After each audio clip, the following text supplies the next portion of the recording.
G'day everyone, Ginny Dodunski here again with some more information about managing facial eczema on your farm. Today I'm going to show you how you can look at the livers of your own sheep to assess the level of hidden facial eczema damage that can be going on in your ewe flock without you seeing any actual outward signs of eczema.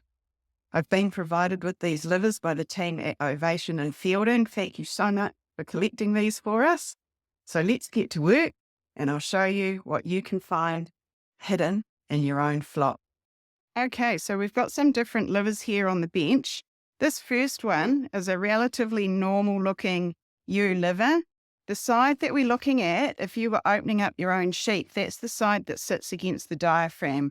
The underside of the liver's got all those big white veins, the bile ducts that you'll see, and often you'll see the gallbladder on that other side as well. But we've just got these ones laid out diaphragm side up.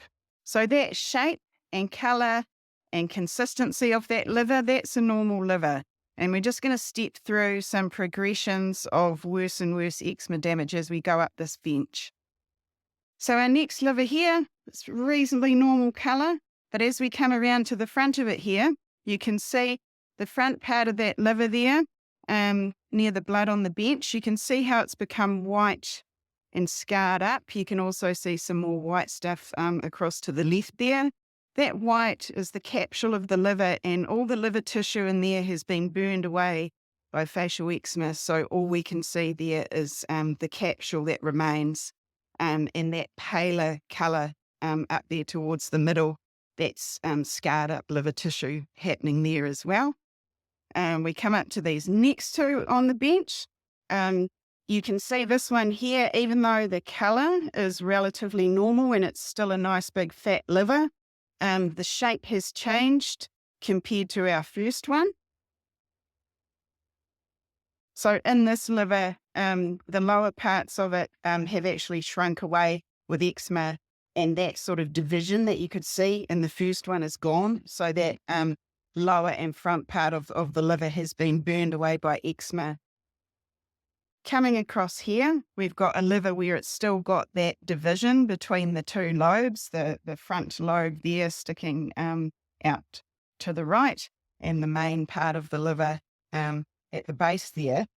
But again, up in the front of this liver, you can see this white scarring here where the liver tissue has been burned away by the facial eczema damage, and all you've got left there is white capsule of the liver. And then we come over to these last two beauties here. You can see that these livers are becoming greatly reduced in size. They're becoming more sort of circular. The end point of that is what's called a boxing glove liver.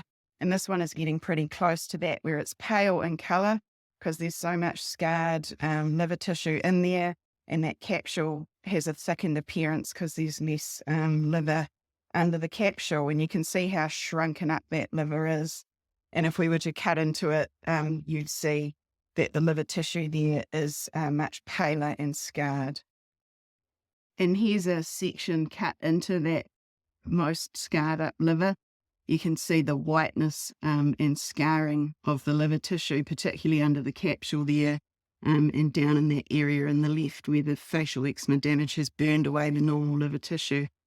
So that's them all side by side. Some pretty good examples of progression from some reasonably normal looking livers on the left-hand side through to those much more scarred up livers on the right-hand side. And it doesn't take a huge amount of this sort of scarring to put your ewes into the tail end ewe light mob category. These are the ones that you give them a drench and you put them on better feed and they still don't pick up. And you can see, when you can see that degree of damage that's happening on those livers on the right, how that could be. So there you go, team. Now you know what to look for.